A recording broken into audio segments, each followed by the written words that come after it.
We are here with wonderful foster mom Pat and her darling foster dog Andy.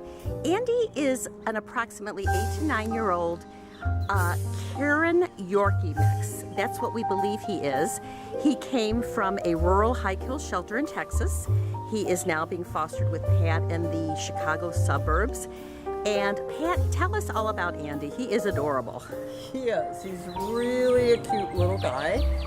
He does very well if you give him, when I first got him, he wasn't very well house trained, but he does real well if you give him a spot. He has an X-pen with his blankie in it, and he will not mess in his X-pen, and he will bark to go out. Great. And he will bark to come back in. And is a good little eater, very adventurous, and definitely recommend some kind of a fenced backyard, because he's kind of a hunter, and he will hunt for a place where he can get out. And that's probably how he ended up where he was. Probably so. And I know that he, for a while, your X-pen, which is, for those who don't know, is like a giant dog playpen, was open on top, and he was able to crawl out of that, wasn't he? With a cone on. And then when I put the top on it, then he managed to still get out. So he's very smart, very inquisitive, and just a real sweetie. Loves people. When people come over to the house, he barks. He wants to see them. He wants to be held. Very notices everything that's going on. He does have a kind of a funny anomaly. His ears are all crinkled, and the veterinarian said it was probably he was born that way. Interesting. But they're just kind of crinkled, but cute. And just very loving, very sweet. We had his teeth cleaned. He's a good eater, and just is a real joy. Gets along well with my other dogs. Does his, minds his own business. He doesn't get anybody aggravated, or he doesn't go after anybody. He likes to take walks. And you and I had talked earlier, while we think he would be fine with older children, as we normally recommend with terriers, certainly children a little bit older, probably 10 or older, that knew how to give a dog space. I must say, if he's laying on his blanket in his bed, and I go to grab him too quick, I mean, he will turn. He has never, bit, but he'll move his head.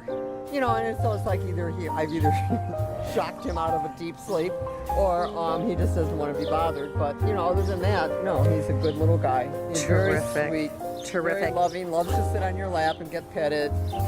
If you were going to pick an ideal home for Andy, what type of home would you choose for him? Well, definitely a fenced-in yard. Okay. Definitely someone that likes to take him on a walk. He likes to see things. He likes, he's on his way now. Yep, you can put him down. That's fine. On his way. He likes to investigate. Definitely, active. He will jump on you and greet you when you come in the house. Yep. Older children. Sure, and it sounds like, would he be okay for a family that went to work every day? Oh yeah, because he's got his spot. He's got his little pen, like when I go to work, not every day, but when I do go to work, I just say, hey, here's your cookie, I'm going to work, and he gets on his blank, and there he sits until I get home. Boy, that is wonderful. What a great little dog. And he doesn't cry and make a lot of noise. He doesn't have any anxiety when you leave. He will cry and, bark when you come home, but he wants to see you. Sure, which is totally normal. And I should mention that when Andy came to us, he really was in need of veterinary care. Since coming into our program, he's been neutered. He had a benign mass removed from his eye, another one removed from his rump. He had a dental, so the few teeth he has left are in excellent shape. And he's, of course, up to date on all of his shots, and he has tested negative for heartworm disease. Anything else, Pat, that you can think of?